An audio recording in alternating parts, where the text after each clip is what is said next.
तो चलो बच्चे नमस्कार, हम स्टार्ट करते हैं। आपका एक्सरसाइज 5.2 का क्वेश्चन नंबर 12 देखिए। इस पर किस प्रकार से क्वेश्चन किया दिया है। कर रहा two AP have the same common difference. अब ये चीज़ यहाँ देखो 2AP दिया है, जो आपका सीरीज की बात कर रहा है। ये आपको थोड़ा सा आराम से पढ़िएगा। 2AP है ना, सेम कॉमन डिफरेंस है। 2AP है और दोनों में जो कॉमन डिफरेंस है वो सेम है। फिर कह रहा है the difference between their 100th term is 100, जो उसका 100वां टर्म है वो 100 है। What is the difference between, ये 1000 टर्म का जो डिफरेंस क्या है वो आपको फाइंड करना है। तो ये देखिए इस क्वेश्चन में आप क्या करिएगा, 2AP आपको करना है। तो यहाँ के लिए आपने माना कि फर्स्ट AP के लिए आपने क्या लिया, A1 ले लिया, कामा A2 कामा A3 डॉट डॉट। और यहाँ से सेकेंड AP के लिए आपने मान लिया, मान के चलिए B1 कामा B2 कामा B3, ये दोनों AP है। अब कह रहा है क्या, ये सारा समझिएगा, कॉमन डिफरेंस सेम है दोनों में, D तो सेम है। द डिफरेंस बिटवीन देयर 100, मतलब 100वां टर्म का डिफरेंस क्या है, 100 है। दोनों के 100वें टर्म का डिफरेंस, मतलब इन दोनों के AP का 100वां टर्म। तो ये बताइए, ये पहला टर्म A1 है तो इसका 100वां टर्म क्या होगा, तो आप कहोगे सर A100 होगा। और माइनस इसका 100वां टर्म क्या होगा, तो आप कहोगे B100 होगा। और दोनों का डिफरेंस कितना है, आप कहोगे 100 होगा। यही तो दे रहा है। अब पूछ रहा है 1000 का डिफरेंस बताइए। तो जब इसका डिफरेंस आप निकाल रहे होते हो तो ये 100 के लिए क्या लिखोगे, A plus 100 minus 1 into D minus, इसके लिए क्या लिखोगे, आप कहोगे सर ये B है तो B1 होगा फर्स्ट टर्म। तो यहाँ से आप लिखोगे B1 है ना, यहाँ से A1 लिख सकते थे, कोई दिक्कत नहीं है। फिर आप यहाँ से होगा n का मतलब 100 माइनस 1, यहाँ से D होगा, इक्वल क्या होगा, 100 होगा। बच्चे इसको सॉल्व करोगे तो A1 plus 99D minus B1, अब यहाँ से क्या होगा, ये माइनस हो जाएगा, ये माइनस अंदर जाएगा तो ये 99D ये होगा इक्वल जो है 100 होगा। मेरी बात आप समझ पा रहे होंगे।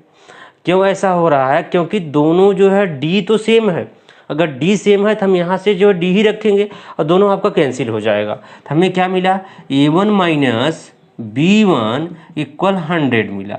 इक्वेशन नंबर फर्स्ट मान लीजिए, कोई हमें नहीं लगता कोई प्रॉब्लम होगा। अब क्या करोगे, अब देखिए सेकंड कंडीशन क्या है। तो सेकंड कंडीशन लिखोगे अकॉर्डिंग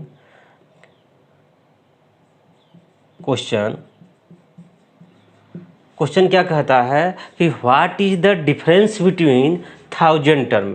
तो मतलब यहाँ से क्या लिखोगे, A1000 minus B1000 question marks. यही तो पूछा है, A1000 और B1000 क्या होगा, ये क्वेश्चन मार्क्स हो जाएगा। तो आइए इसको हम लिखते हैं। ये 1000 के लिए क्या होगा, आप कहोगे सर A1 प्लस 1000 माइनस 1, यहाँ से D हो जाएगा, यही तो होगा। और यहाँ से माइनस आप क्या लिखोगे, B1 प्लस 1000 माइनस 1, यहाँ से D होगा। ये तो है क्वेश्चन मार्क्स। मेरी बात आप समझ रहे होंगे। तो आइए हम इसको सॉल्व करते हैं। तो अब यहाँ हो जाएगा A1 plus 999D minus B1, अब ये देखिए माइनस हो जाएगा, आप लिखोगे 999D, ये हो जाएगा। अब यहाँ से देखिए ये दोनों क्या हो जाएंगे, कैंसिल हो जाएंगे। तो बचा क्या, A1 माइनस B1, ये बचा। आप बताइए एक, अब A1 माइनस B1 की वैल्यू यहाँ से आपको पता है, तो यहाँ से लिखोगे फ्रॉम इक्वेशन फर्स्ट से क्या हो जाएगा, A1 माइनस B1 इक्वल कितना हो जाएगा, 100। यही आपका जो है मतलब जो 1000 का डिफरेंस होगा वो क्या होगा, 100 ही होगा। मेरी बात आपने समझ लिया होगा। बहुत ही आसान था, बस समझने की बात था। आपने यहाँ से 2AP लिया और दोनों AP को क्या मान लिया, एक को A1 A2 B1 ऐसे मान लिया, और सेकेंड AP को B1 कामा B2 कामा इस प्रकार से मान लिया, और दोनों के 100वें टर्म का डिफरेंस कर दिया। तो 100वें टर्म का डिफरेंस यहाँ लिखा तो जो कि 100 है, ये दिया हुआ है। इसको हम सॉल्व करिए तो इस प्रकार से आ गया। फिर कह रहा 1000वें टर्म का डिफरेंस, तो 1000वें टर्म का डिफरेंस है क्वेश्चन मार्क्स। तो 1000वें टर्म का जब डिफरेंस किया तो हमें मिला A1 माइनस B1, जो कि पहले क्वेश्चन से A1 माइनस B1 इक्वल 100 मिल चुका था। तो A1 माइनस माइनस B1 यहाँ मिला, तो इसलिए जो है थाउजेंड टर्म का डिफरेंस भी यहाँ हो जाएगा 100 हो जाएगा। मेरी बात आप समझ गए, बहुत आसान था। आइए हम नेक्स्ट करते हैं। इसको जो है 13 नंबर का क्वेश्चन देखते हैं, समझते हैं ये क्या कह रहा है। कह रहा है how many 3 digit number are divisible by 7, मतलब 3 डिजिट का जो नंबर हो और जो है डिविजिबल हो 7। तो सबसे पहले हम देखते हैं 3 डिजिट का नंबर कौन कौन होते हैं। तो आइए यहाँ सॉल्यूशन में देखते हैं क्या है 3 डिजिट। तो यहाँ से बताइए जो 3 डिजिट होते हैं, तो आप कहोगे जो 3 डिजिट होते हैं भैया 100 से शुरू होंगे भाई, तभी तो उसके पहले तो क्या होगा 99 रहेगा। तो 99 कितने डिजिट हो गया 2 डिजिट, 100 होगा, 101 होगा, 102 होगा, डॉट डॉट डॉट डॉट 99। ये है 3 डिजिट। मेरी बात आप समझ पा रहे होंगे। अगर 999 के बाद चलोगे तो ये मतलब 4 डिजिट हो जाएगा, तो उसको लेना नहीं है, केवल 3 डिजिट लेना है। जो अब फिर कंडीशन देखो, कंडीशन ये है कि वो ऐसा नंबर होना चाहिए जो डिविजिबल हो 7 से।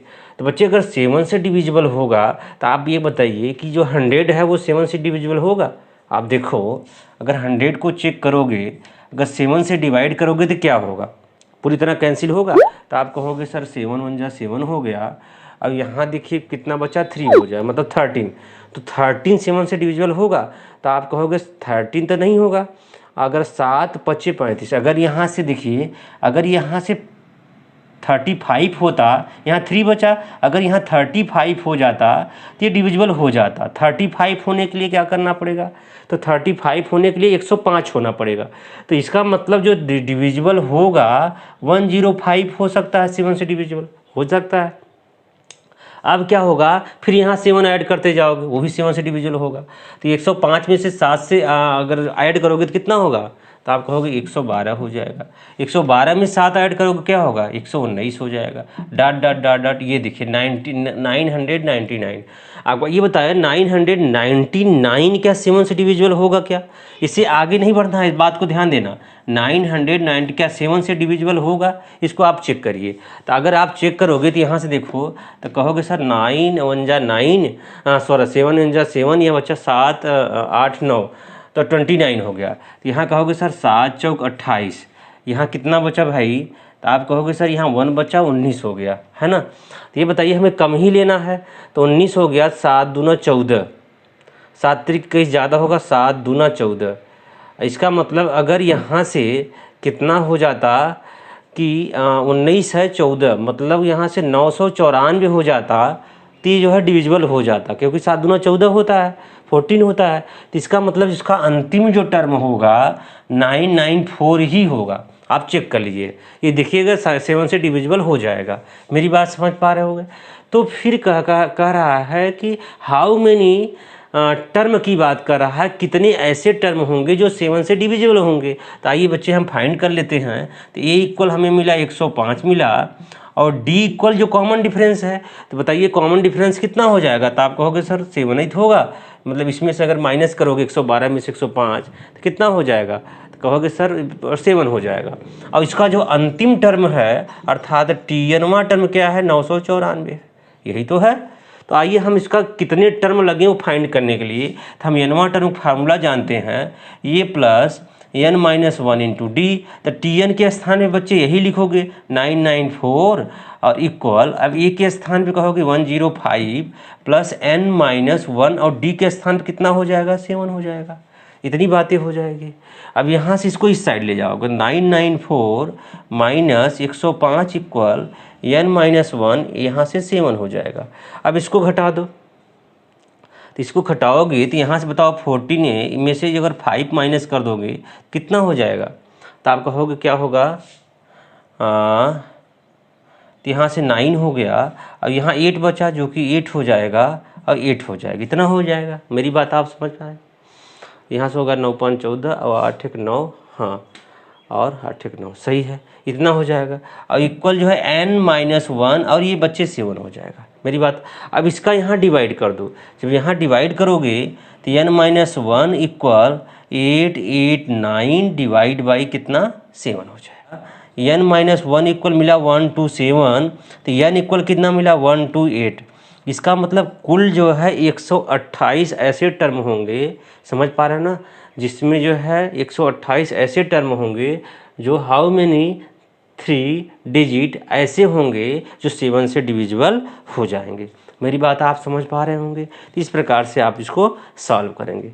ठीक है बच्चे, आइए हम नेक्स्ट देखते हैं। तो चलिए बच्चे, हम क्या करते हैं, क्वेश्चन नंबर 14 को सॉल्व करते हैं और समझते हैं क्या रखा है। हाउ मेनी मल्टीपल ऑफ, मतलब मल्टीपल फाइंड करना है किसका, 4 का, बिटवीन 10 एंड 250 में। तो यहाँ 10 और 250 के बीच में ऐसे कितने होंगे नंबर जो 4 के मल्टीपल होंगे, यही चीज़ें आपको निकालना है। तो आइए जो है हम चेक करते हैं। सबसे पहले हम क्या करेंगे कि हम इन दोनों के बीच का डिजिट लेंगे, नंबर लेंगे इसके सलूशन में।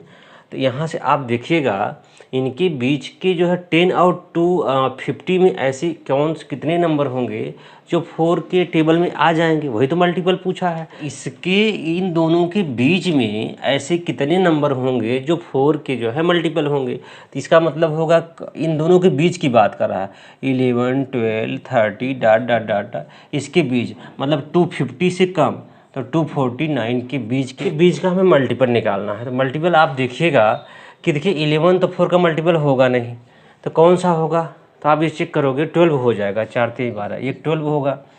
अब और क्या होगा, 13 होगा, ये 16 हो जाएगा, और क्या होगा 20 हो जाएगा, इस प्रकार से। अच्छा एक बात बताओ, ये क्या ये मल्टीपल होगा 249, तो 249 के मामले में अगर चेक करोगे तो 249 में 4 से डिवाइड करो तो आपको क्या मिलेगा, तो आप हो जाएगा 4 छंग 24, 4 दूना 8। इसका मतलब अगर ये 8 हो जाए तो हो जाएगा, तो 248 हो जाएगा, ये इसका मल्टीपल होगा। तो अब यही जब इतना चीज़ें आपको मिल गई है तो बच्चे अब क्या चाहिए तुम्हें, कितने टर्म होंगे आप वो चेक करना है। तो बच्चे यहाँ से आप देखोगे तो यहाँ से फर्स्ट टर्म क्या है, ए इक्वल आपको 12 मिल जाएगा, और डी इक्वल कितना हो जाएगा 16 माइनस 12। तो डी इक्वल आपको मिल क्या जाएगा, आप देखोगे किसमें से माइनस कर दोगे तो क्या हो जाएगा, ये 4 हो जाएगा।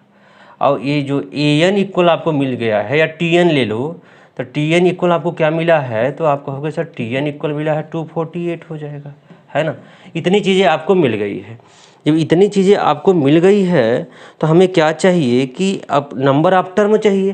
तो नंबर ऑफ टर्म के लिए आप क्या करोगे, फार्मूला लगाओगे। तो टी एन इक्वल होता है a plus n minus 1 into d, इतना होता है। तो ये बताइए जो टी एन की वैल्यू है वो कितनी है, तो आप कहोगे 248 equal a plus n minus 1 into d. अब एक की वैल्यू रख दीजिए, तो 248 ए के स्थान पे आप क्या रखोगे, तो आप कहोगे सर ए के स्थान पे 12 हो जाएगा, और एन माइनस 1 और डी के स्थान पे आप कहोगे 4 हो जाएगा, यही होगा।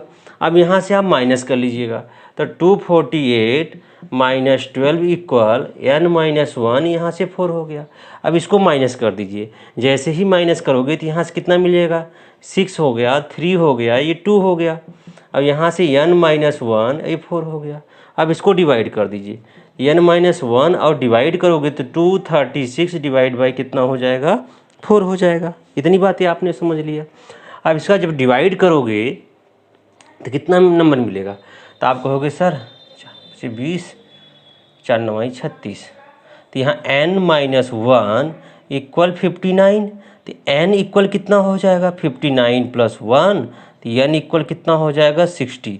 मतलब इसका जो है इन दोनों के बीच में 10 और 250 के बीच में ऐसे 60 होंगे नंबर जो 4 के मल्टीपल होंगे। मेरी बात आप समझ गए होंगे। तो बहुत आसान है, थोड़ा सा आप कोशिश करिए ये सब करने लगो।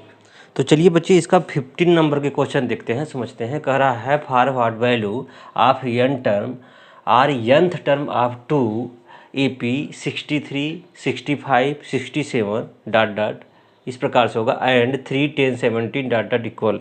ऐसे कितने नंबर होंगे जो दोनों जो है AP में सेम आएंगे, इक्वल आएंगे, वही फाइंड करना है। तो आइए हम यहाँ से सॉल्व करते हैं। इसमें से इसका सलूशन लेते हैं। सलूशन में क्या लिखेंगे, गिवन क्या दे रखा है भाई, पहला सीरीज क्या दिया है 63, 65, 67 डॉट डॉट इस प्रकार से है।